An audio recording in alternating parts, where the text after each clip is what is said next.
ఆయన మృతి వార్త తెలియజేశారు. చాలా దిగ్భ్రాంతిని కలిగించింది, చాలా బాధ కలిగింది. ఎందుకంటే నేనేం కోరుకున్నానంటే ప్రమాణ స్వీకారం తర్వాత వచ్చి వారికి కలవాలని అనుకున్నాను. ఆ పాపం ఆయన ఎంత ఇబ్బంది పెట్టారు ప్రభుత్వాలు గత దశాబ్దన్నర కాలంలో. పాపం ఆయన ఎన్ని తట్టుకొని ప్రజలకి చైతన్యం చేసి ఆయన అండగా నిలబడ్డారు. ఒక మహోన్నతమైన వ్యక్తి.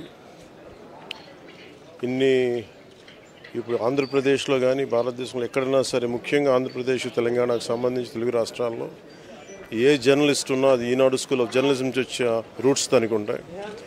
అలాంటి కొన్ని వేలాది మంది జర్నలిస్టులని తెలుగు రాష్ట్రాలకు అందించిన మహానుభావులు. అలాగే తెలుగు చిత్ర పరిశ్రమకు సంబంధించి కూడా ఈరోజు ఇంత ఇన్ఫ్రాస్ట్రక్చర్ ఇక్కడ డెవలప్ చేశారంటే అది అద్భుతంగా తెలుగు చిత్ర పరిశ్రమ ఉందంటే ఆయన కాంట్రిబ్యూషన్ చెప్పలేను. ఇలాంటి చేస్తున్న వ్యక్తిని ప్రభుత్వాలు గత 15 సంవత్సరాల్లో చాలా ఇబ్బంది పెట్టినాయి. వాటన్నిటినీ తట్టుకొని ఆయన్ని ఇబ్బంది పెట్టిన ప్రభుత్వాలు ఈరోజు లేవు. ఆ విజయం ఆయనకి తెలియజేయాలని అనుకున్నాం, చేసి లోపల దురదృష్టం ఇలా జరిగిపోయింది.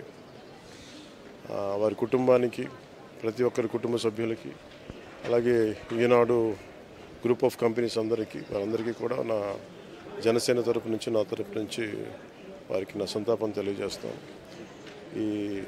ఈ సమయంలో మీ అందరికీ ఆ భగవంతుడు వారి కుటుంబ సభ్యులకి అండగా ఉండాలని కోరుకుంటూ సెలవు తీసుకుంటాం. ఒక యుగ పురుషుడు, ఒక పర్పస్ కోసం పుట్టిన వ్యక్తి ఈరోజు చనిపోవడం జీర్ణించుకోలేకపోతున్నాం. రామోజీరావు గారు నాకు 40 సంవత్సరాలుగా తెలిసాయని. ఆయన అనునిత్యం సాధన చేసింది, సమాజ హితం కోసం పనిచేశారు, ఈ తెలుగు జాతి కోసం పనిచేశారు. ఒక మామూలు గ్రామంలో పుట్టి, సాధారణ కుటుంబంలో పుట్టి, ఒక అసాధారణమైన వ్యక్తిగా తయారు కావడమే కాకుండా ఆయన ఈరోజు చూస్తే ఒక వ్యక్తి కాదు, ఆయన ఒక వ్యవస్థ కింద తయారయ్యారు.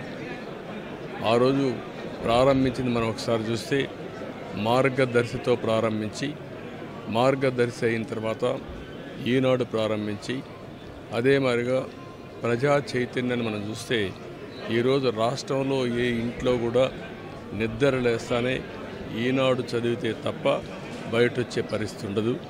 అంటే ఆ విధంగా ప్రజల్ని చైతన్యవంతులు చేయడానికి కానీ, విజ్ఞానవంతులు చేయడానికి కానీ అనునిత్యం సాధన చేశాడు.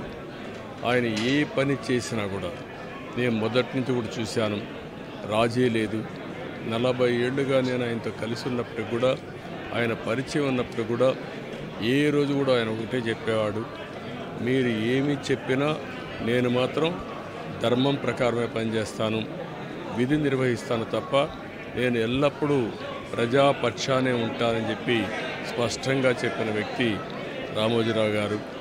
అంతేకాకుండా నిన్న చనిపోయే వరకు ఆయనకు ఒకటే కోరిక, నా కోరిక అంతా కూడా నేను అనునిత్యం పనిచేసి, పని చేస్తూ పనిలో చనిపోగలిగితే అది నాకు ఆనందంగా ఉంటుంది. అంతేకాదు, నేను చేసే ప్రతి నిమిషం నేను బ్రతుకున్నంత వరకు ప్రజల కోసం పనిచేయాలి, పని చేస్తూనే ఉండాలని చెప్పిన వ్యక్తి రామోజీరావు గారు. కానీ ఈరోజు మనం చూస్తూ ఉంటే ఆయన నిర్మించిన వ్యవస్థలు శాశ్వతం. ఒక ఈనాడు శాశ్వతం, అదే మరి ఈటీవీ శాశ్వతం. ఇది కాకుండా చిత్ర పరిశ్రమ కూడా ఎనలేని సేవలు అందించాడు.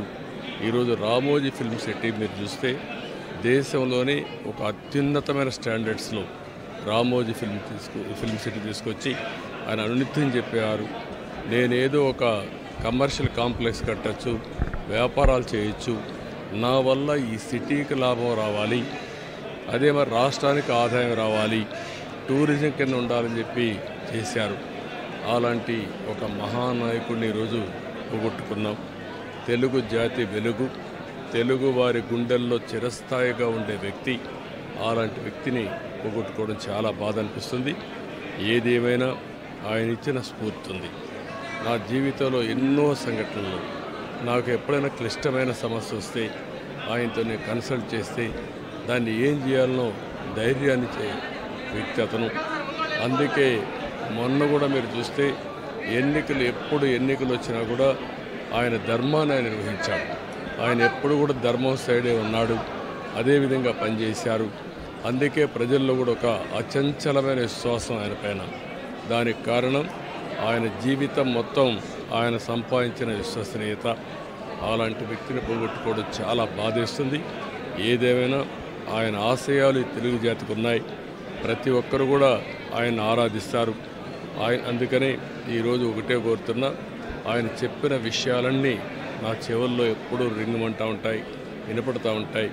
తప్పకుండా మళ్ళా తెలుగు జాతిని ఏ విధంగా ముందుకు తీసుకుపోవడానికి, అదే మరి ప్రత్యేకంగా ఆంధ్రప్రదేశ్ నష్టపోయింది, ఆ రాష్ట్రాన్ని అభివృద్ధి చేయడానికి రామోజీరావు గారు ఇచ్చిన స్ఫూర్తితో ముందుకు పోతానని చెప్పి తెలియజేసుకుంటూ, మరొక్కసారి ఈనాడు ప్రేక్షకులకి, ఈటీవీ ప్రేక్షకులకి, రామోజీరావు గారి ఈరోజు ఈ సంస్థలో పనిచేసే సిబ్బందికి, అదే మరి కుటుంబ సభ్యులందరికీ కూడా నా ప్రగాఢ సానుభూతి తెలియజేస్తున్నా. వారికి భగవంతుడు ఒక శక్తిని ఇవ్వాలి. ఆ శక్తితో మళ్ళీ ఈ లెగసీని కంటిన్యూ చేసి రామోజీ గారి యొక్క స్ఫూర్తి చిరస్థాయిగా ఉండడం కోసం వాళ్ళు పనిచేస్తారని చెప్పి ఆశిస్తున్నా. అదే సమయంలో ఆయన ఆత్మకు శాంతి కలగాలని భగవంతుడిని మనస్ఫూర్తిగా ప్రార్థిస్తున్నా.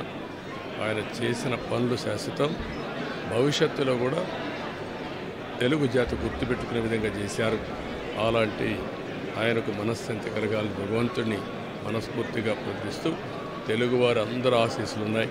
ఆ ఆశీస్సులు ఆయనకు ఎప్పుడూ ఉంటాయని చెప్పి కూడా కోరుకుంటూ అందరి దగ్గర సెలవు తీసుకుంటాం.